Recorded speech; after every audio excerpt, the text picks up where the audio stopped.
Hello there, welcome back to another episode of Metal Friday.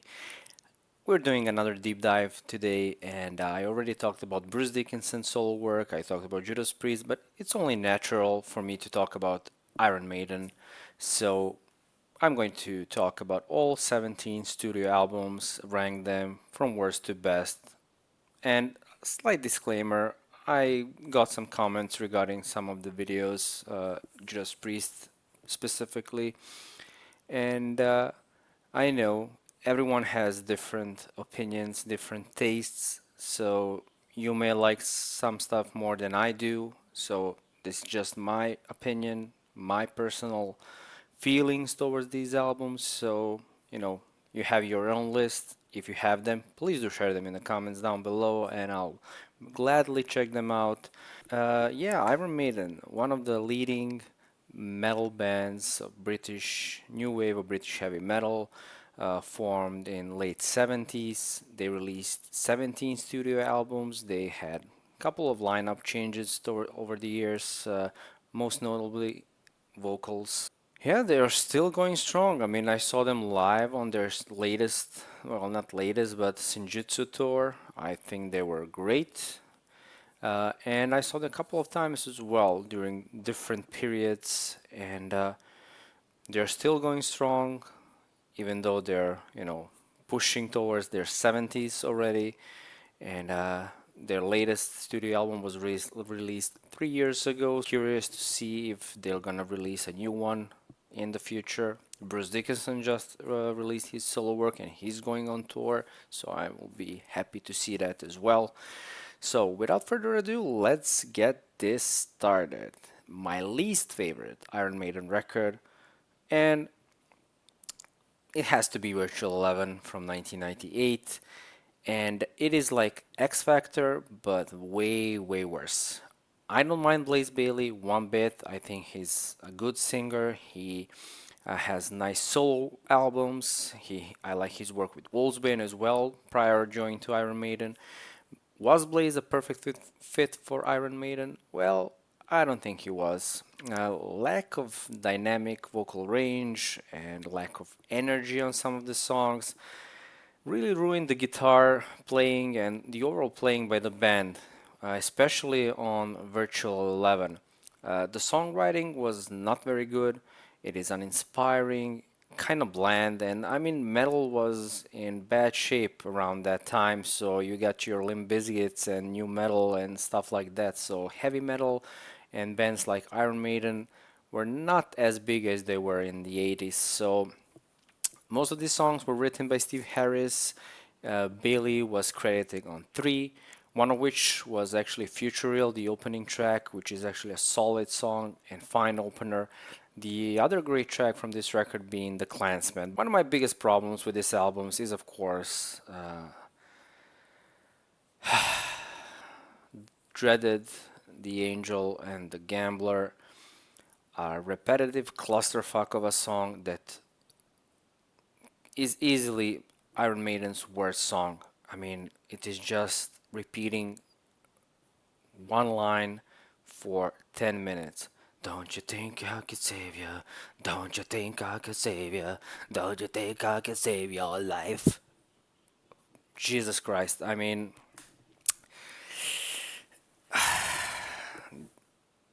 and that's not the only song that has that problem. The other one is Don't Look to the Eyes of a Stranger, which actually starts quite nice and it just turns to the same repeating of the chorus. Don't look to the eyes of a stranger. Don't look to, don't look to, don't look to.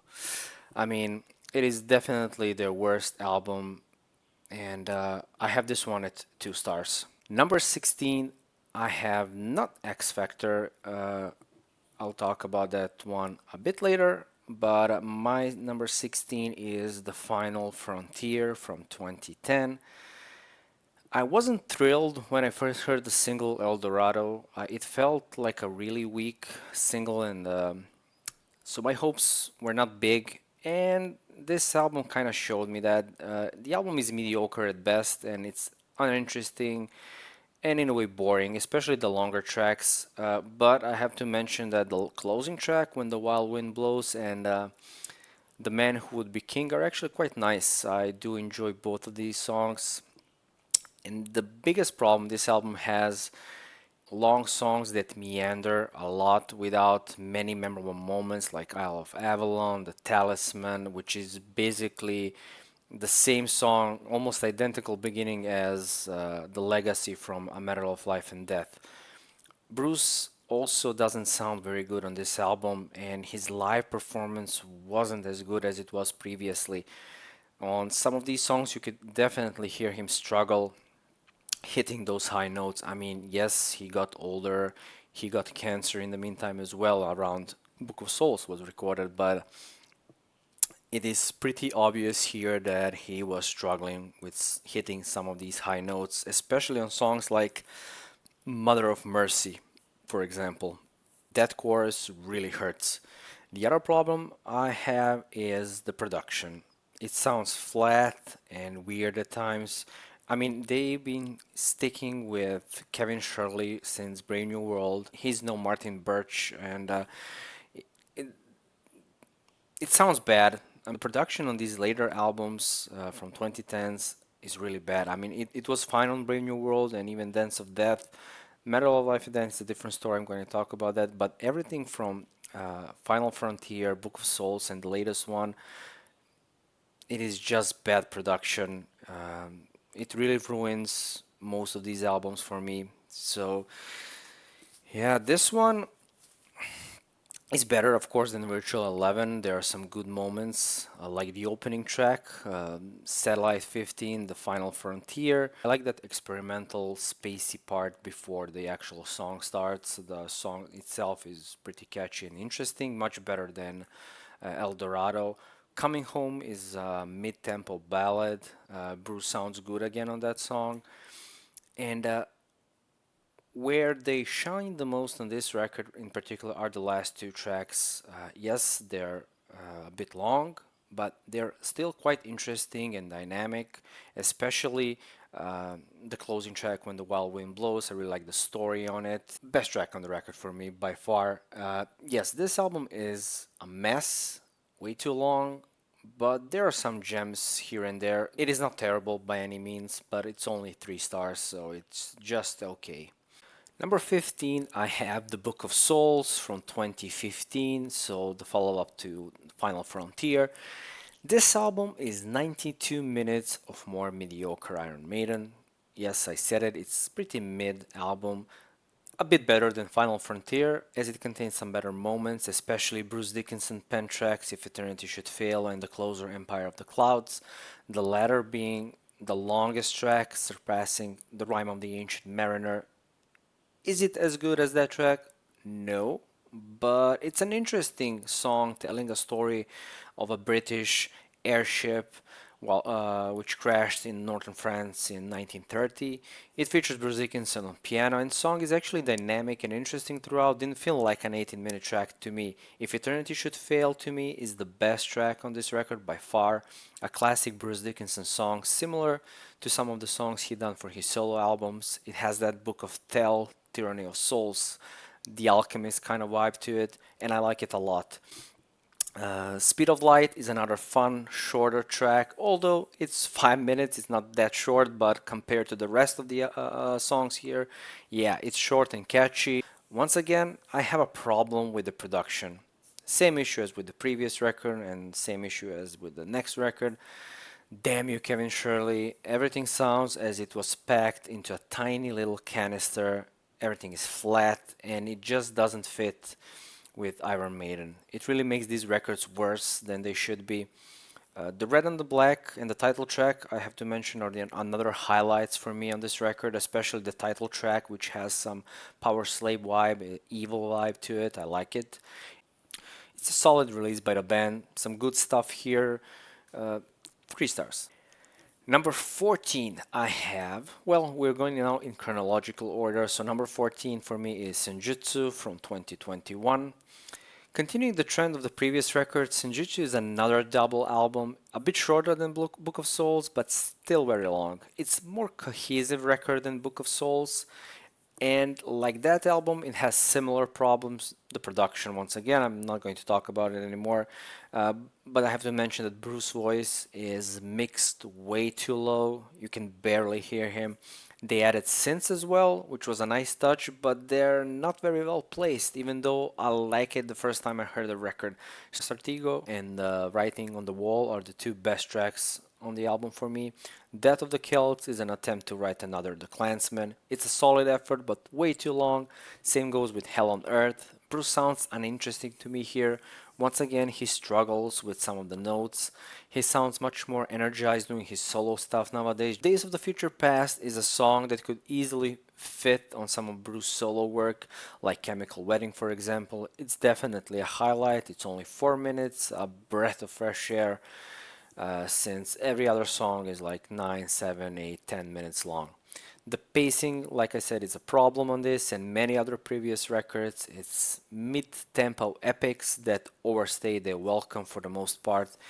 I like it more than Book of Souls, but not by much. It's another, solid release, mediocre release by the band, and it's another 3 stars for me. So, number 13 is an album that is usually dead last or second to last, and that is The X Factor from 1995.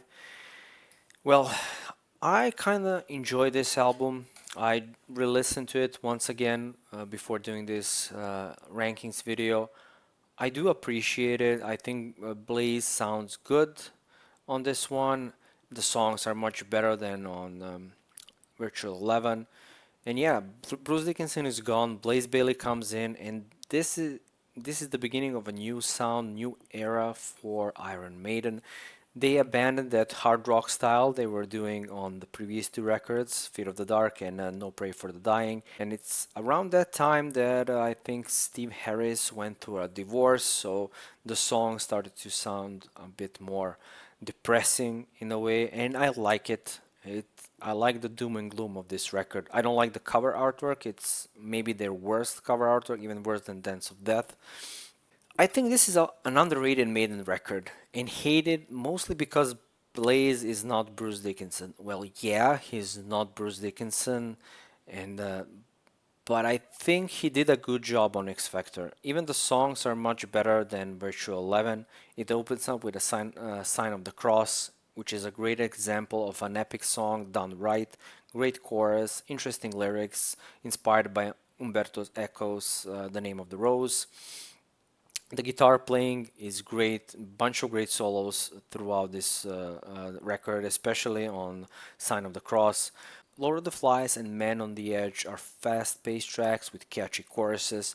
Fortunes of War is a dark and a melancholic. It has a really nice sound to it. The album is varied actually, nice combination of fast-paced, more bouncier tracks like Judgment of Heaven and slow-paced brooding tracks like 2 a.m. and epic closer The Unbeliever. Blaze's voice fits for this kind of music and he's unjustly hated in my opinion. And around the time I started to listen to Iron Maiden, Brave New World just came out, and both Virtual 11 and The X Factor were still fresh, and I listened to both of these records a lot, but I always preferred The X Factor or Virtual 11 by a lot. So I have this album at 3.5 stars. At number 12, I have an album I already talked about, so I'm not going to go in length talking about it here again. So if you haven't seen that video, please do check it out. It's from the previous episode where I talked about 5 bad albums that I actually like and that I think are underrated and unjustly hated. One of those albums was Iron Maiden's No Prayer for the Dying. Like I said on that video, I think this album is unjustly hated by fans. This is back to basics album following the ambitious and slightly proggy record of Seventh Son of a Seventh Son. It is a hard rock album with a bunch of uh, great hooks, catchy choruses. Songwriting is straightforward. Bruce Dickinson started to experiment a bit with his voice. He sounds much raspier here on this record, and something that he's gonna continue on Fear of the Dark and on his solo album Tattooed Millionaire as well. Tail Gunner is a super fun opener, a more traditional hard rock kind of tune. Uh, Holy Smoke is another song following in the similar sound like Tail Gunner. It's a bit cheesy, but I like it. No Prayer for the Dying and Mother Russia, on the other hand, are tracks that feel like classic Maiden. Both really solid, especially love that layback sound of No Prayer for the Dying. You know, Mother Russia is Maiden's attempt on writing another epic track. I mean, it's not as good as some of the previous tracks from Seventh Son of a Seventh Son or Somewhere in Time or Power Slave, but it's good. Bring Your Daughter to the Slaughter is the well-known track, most well-known track from this record, used as in soundtrack for Night on the Elm Street. Overall, this album is not, of course, top tier Iron Maiden record, but it doesn't deserve to be in the bottom tier as well. I think it's a fine, solid, underrated release. So I have this one in 3.5 stars. Number 11, I have Dance of Death from 2003. This is the second album after the reunion with Bruce Dickinson and Adrian Smith, and it's a bit of a step down in a way after Brave New World. It has a similar sound as Brave New World, but maybe a bit rougher on some songs, but still solid. It kicks off with Wildest Dreams, which was never my favorite track, but it is not near as good as Wicker Man was from the previous record. But Rainmaker, on the other hand, is great, melodic, simple and catchy tune, a great choice for a single. Montsegur and Dance of Death are both songs with memorable guitar riffs that are melodic and bouncy, especially Dance of Death with its melodramatic sound and the way Bruce presents the story on it. I think it's great. The other epic track here is Passchendaele, about the Battle of Passchendaele from World War One. And an interesting thing, it was written by Adrian Smith, who usually writes shorter, catchier Iron Maiden tracks like Wasted Years, for example. This album features the only song that has Nico McBrain as credited as a songwriter, which is interesting to me since he usually doesn't get any credit. He's a fantastic drummer, but usually doesn't get involved in songwriting process. But this time around, he he was co-credited on New Frontier, I think. Journeyman is the only fully acoustic song that Maiden ever done, and I think it closes this album great. The album in general is varied, even more so than Brave New World. Catchy melodic songs like Rainmaker, longer epic tracks, and acoustic folkier tune of Journeyman, heavier tracks like Montsegur. It has it all. If I could summarize this album in a few words, it would be melodic, epic, and fun. Strong 3.5 stars for Dance of Death. At number 10, I have Fear of the Dark from 1992. I consider this one underrated as well. This is the last album to feature Bruce Dickinson before he left the band, and in a way, it's a continuation of No Pray for the Dying. It is a refined version of that record. It has a similar sound to it. Bruce's voice is even raspier than on No Pray for the Dying. The songwriting is improved, and of course, this album contains the title track, one of their live staples. I heard it so many times live that I feel I don't need to hear it ever again, but I still think it's a fantastic song. Fear of the Dark is more varied than its predecessor. We have really heavy tracks like Almost Trashy, Be Quick or Be Dead, the opener. Epic tracks like Fear of the Dark, more catchier tracks leaning towards hard rock, From Here to Eternity, which is a bit cheesy, but I like it a lot. Fear is the Key or Chains of Misery. Afraid to Shoot Strangers and Childhood's Ends are more experimental melodic tracks that are highlights for me. Wasting Love is Maiden's attempt to write a power ballad, and I don't feel it. Never kind of dig that song. It's kind of, you know, weak. Weekend Warrior is by far the worst track on here with some questionable lyrics. I don't like it. It is not, terrible or anything, but just I feel it's kind of cheesy.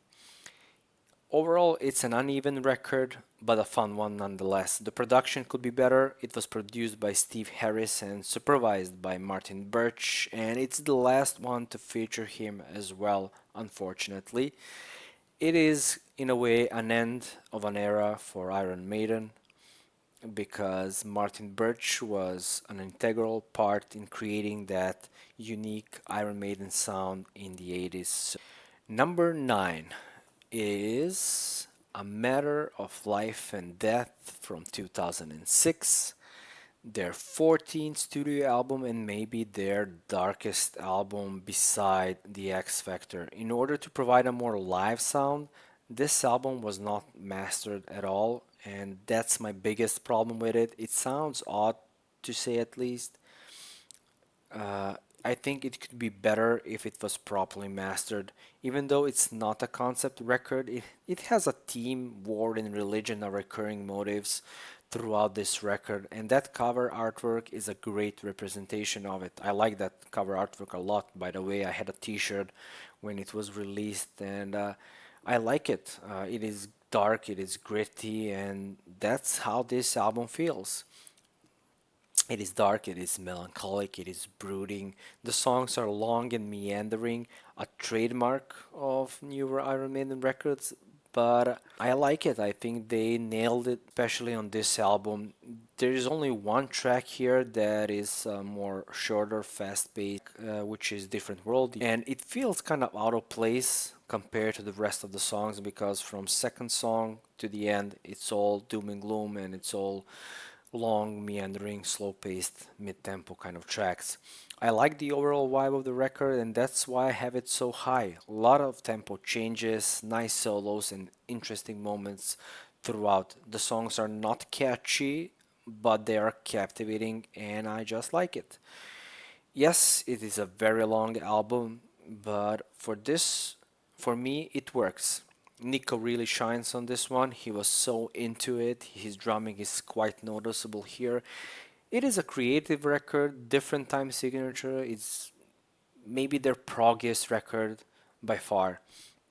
Interesting thing, Maiden went along and played this whole album live to promote it, and it wasn't received very well by the fans.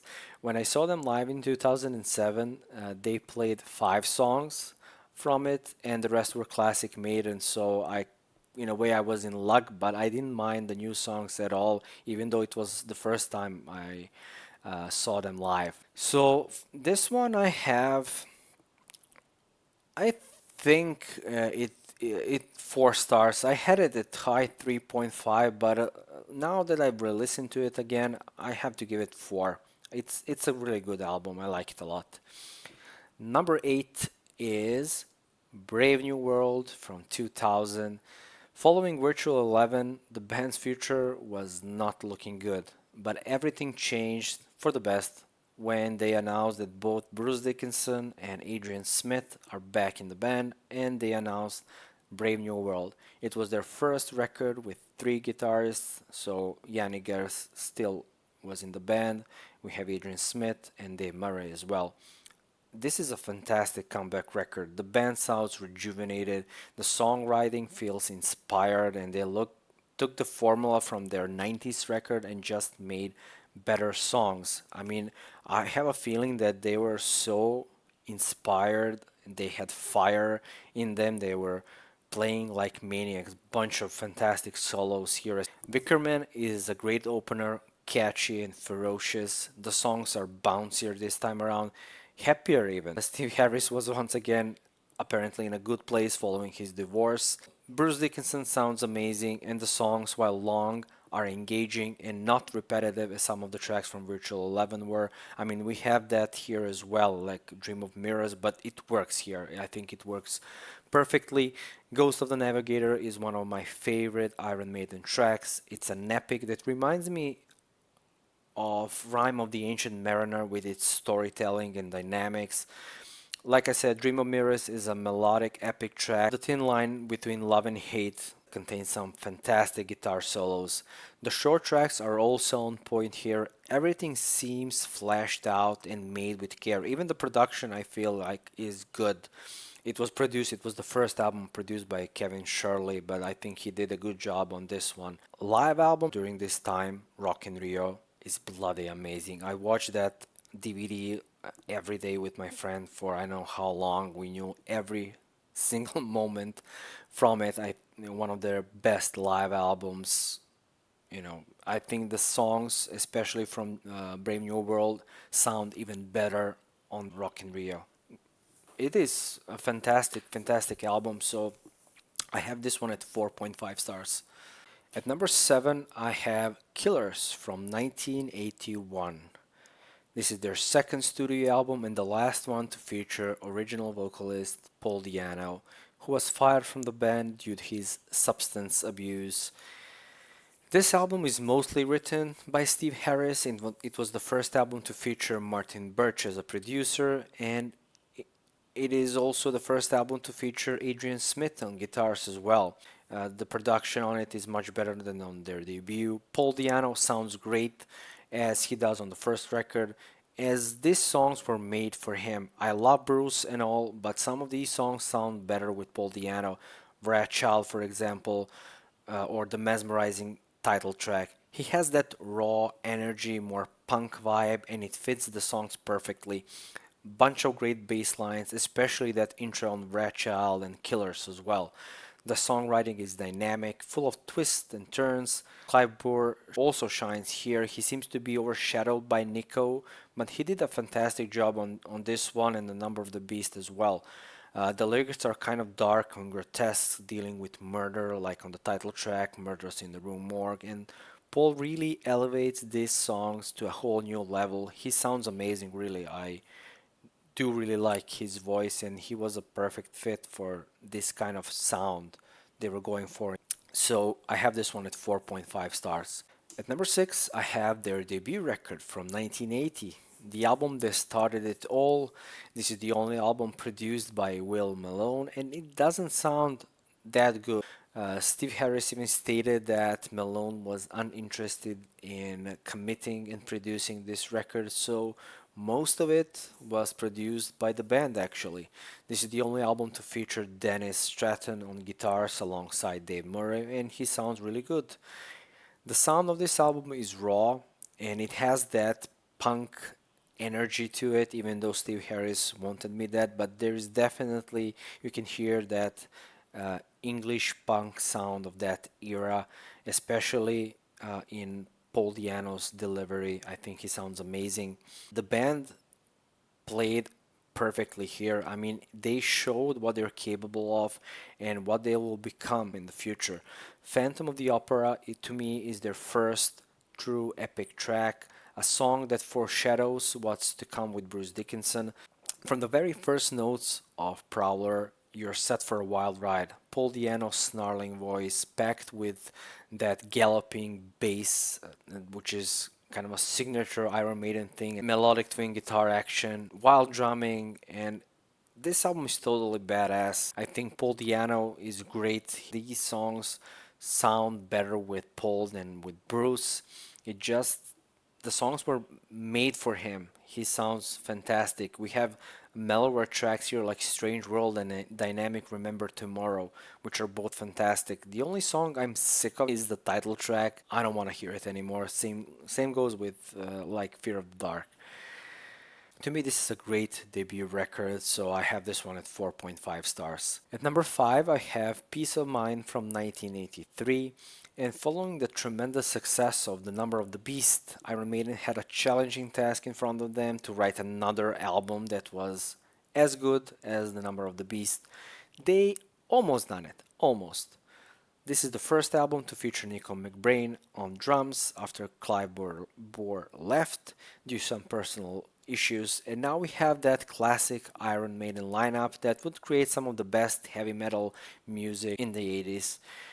And what is the best way to introduce the new drummer to the audience other than opening the new album with Where Eagles Dare? That showcases Nico's ability as a drummer with that great drum intro opening. The only song that I don't like on this album is Quest for Fire, and the only reason that I have this album at 4.5 stars, not 5, I just don't like that song. It's kind of cheesy and weird, and I don't like it. Die With Your Boots On is maybe cheesy as well, but it is actually a really fun song. I like the chorus on it, I think it's great. The Trooper, of course, is a classic certified banger of a song, live staple. Brilliant guitar arrangements throughout this record. It is fantastic. They drew a lot of inspiration from different books, movies, and a lot of things is happening here, and I like it. It's a varied record. One of the more underlooked Iron Maiden songs, Still Alive, an underrated gem. It's moody and has a great build up. I love it. It's not as good as The Number of the Beast, but it's still a really strong effort. Great continuation of that sound from The Number of the Beast, so strong 4.5 stars. At number 4, I have an album that was at one time my favorite Iron Maiden record, but I could say this for the next 4 because I have them all at 5 stars. So number 4 is Somewhere in Time from 1986. This is their sixth studio album and the first one to feature guitar synthesizer, which was a shock to many fans back then. Following the extensive World Slavery tour, the band was drained, especially Bruce Dickinson, who started to feel more frustrated than ever. He didn't have any songwriting credits on this record, although he pitched a couple of acoustic songs that were rejected by the band. On the other hand, this album features a couple of Adrian Smith tracks on which he got the sole credit. Both singles, Wasted Years and Stranger in a Strange Land and Sea of Madness. This album has a unique sound. It sounds futuristic in a way and it fits the overall tone of the record. Even though it's not a concept record, time and space is a common theme throughout. And that cover artwork by Derek Riggs is amazing, especially the inner sleeves. They are full of references and Easter eggs. I just adore looking at it, it's beautiful. I think the use of guitar synths really added to the overall vibe of the record. The opener, Caught Somewhere in Time, perfectly sets the tone for the rest of the record. There are no weak tracks here. Even though I wasn't the biggest fan of Heaven Can Wait, I started to appreciate that song more over the years. I had this album at 4.5, but I have to bump it to 5 because, like I said, there are no weak tracks. Stranger in a Strange Land, alongside The Loneliness of the Long Distance Runner and Deja Vu, are some of the most underrated Iron Maiden tracks. On the other hand, we have Alexander the Great, while being a good track, is in a way an overrated Iron Maiden tracks, and fans were being vocal about it for them to play that song live for I don't know how many years, 40 years or so, on their latest tour, Days of the Future Past. I'm not sure how it's called, but they started to play Alexander the Great. I like it, but it's basically a history lesson about Alexander the Great, and the verses is just Bruce reading from a history book. That's how I hear it. And as a historian, yes, it's fun and all, but I think they have better songs. I mean, I'm glad they started to play it live, but I would rather for them to play Loneliness of the Long Distance Runner or something like that over Alexander the Great. But anyway, it is still a fine track. They all sound amazing here, so it's a fantastic and a classic for a reason. So 5 stars for Somewhere in Time. At number 3, I have Power Slave from 1984. Iron Maiden refined their style of the previous two records and produced this fantastic album. The band is highly energized, the playing is furious, it is fast, and you get that as soon as you hear Aces High. The playing on this album is through the roof. Steve Harris bass lines are ridiculous. Everything is like cranked to 11 speed wise. Everything is fast and furious here, and the only song that kind of slows down the pace of the record is the title track, Dickinson pen track. It is so evil sounding, more of a Eastern vibe to it. It's more mid-tempo-ish, and also it contains one of the best Iron Maiden solos ever. Rime of the Ancient Mariner is my favorite Iron Maiden track. It is epic, it is grand, it is beautiful, dynamic, interesting. It's almost 14 minutes of pure bliss. Every song on here is great, even the instrumental track, Lost for Words, The Big Aura, is great. Flash of the Blade is another Bruce Dickinson pen track that is often overlooked. So yeah, number 3, Power Slave, 5 stars. Number 2 is The Number of the Beast from 1982, the first album featuring Bruce Dickinson on vocals, and the last album to feature Clive on drums before Nico came in. This is a classic for a reason. I mean, Bruce elevated their sound to a whole new level. This was a big album, not just for Iron Maiden, because the release of this record and the sales and everything, it launched them in international stardom. They were a big name around that time. But this album is big because it is a really influential record for metal genre in general. The guitar playing here is immaculate. Dave Murray and Adrian Smith are perfect here. Bruce high pitched and dynamic voice really showcased what the band was capable of, and especially in writing more epic tracks like Hallowed Be Thy Name, one of the best Iron Maiden tracks. Great lyrics. One of the highlights for me for this record in particular is Steve Harris's bass lines.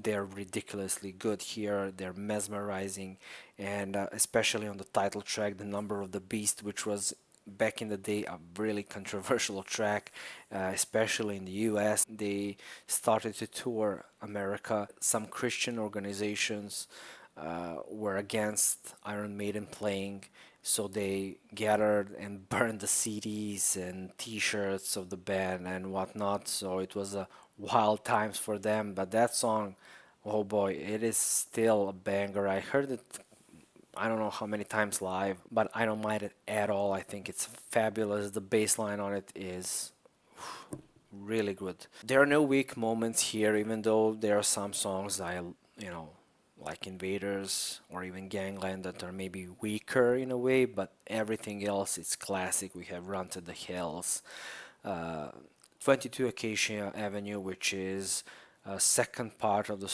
Charlotte the Harlot story. The Prisoner, which is maybe one of more underrated Iron Maiden tracks. Great chorus on that one. Children of the Damned. This album is packed with great riffs, great guitar passages, solos, twin guitar leads, you name it, bass lines. Bruce sounds fantastic throughout.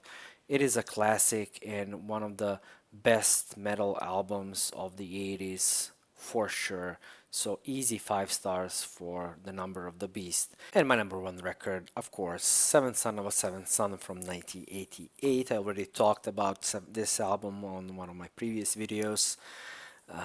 15 albums that shaped my taste in music. You can check that one out. But this one was a big album for me and I always loved it. It was almost always my favorite Iron Maiden record.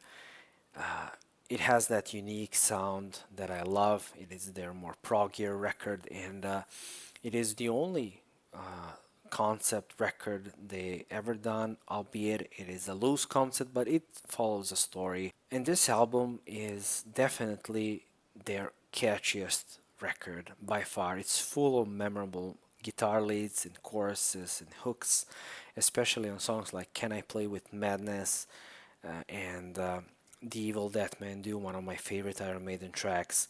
I have to mention that after that existential crisis Bruce was going through the previous record, Somewhere in Time, and that whole tour and everything, I think he was happy how this album came out to be. He was involved in the songwriting process once again. Some of the best songs here are written by Bruce Dickinson and Adrian Smith, especially the opening track, Moonchild, with that long synth intro. One of the highlights for me and one of the best opening tracks by the band, apart from Aces High. It is amazing. And that song alone really sets the overall tone for the rest of the record. Infinite Dreams, another highlight from the record. It is a big, grand song with a lot of tempo changes. It's dynamic. It is also multi-layered as Moonchild is. I like the production of this record as well. Once again, it was produced by Martin Birch. I like the icy sound because it fits the overall theme and the cover even of this record perfectly. Bruce also sounds a bit different. He's more operatic, more melodramatic in his delivery, especially on the title track Seventh Son of a Seventh Son. But you could say maybe it's over the top or whatnot, but it actually fits the record, and I just love it. It's brilliant. I can definitely see why people, hated No Prayer for the Dying and Fear of the Dark when they were released, because this album was big. People liked it a lot, and following the classics of the 80s, yeah, I see why people hated those two albums. And this is my ranking of Iron Maiden 17 studio albums. You may like it, you may hate it, but this is just my opinion, my feelings. I've been listening to this band for how long? Well, over 20 years now, and I like them a lot. I still do like them. I still do listen to some of these records from time to time. I think they're a big, influential band for a reason, and these classic records are gonna stay classic as well. So, thank you again for watching. Uh, Please do share your lists, comment down below, and we'll see you in the next one. Bye.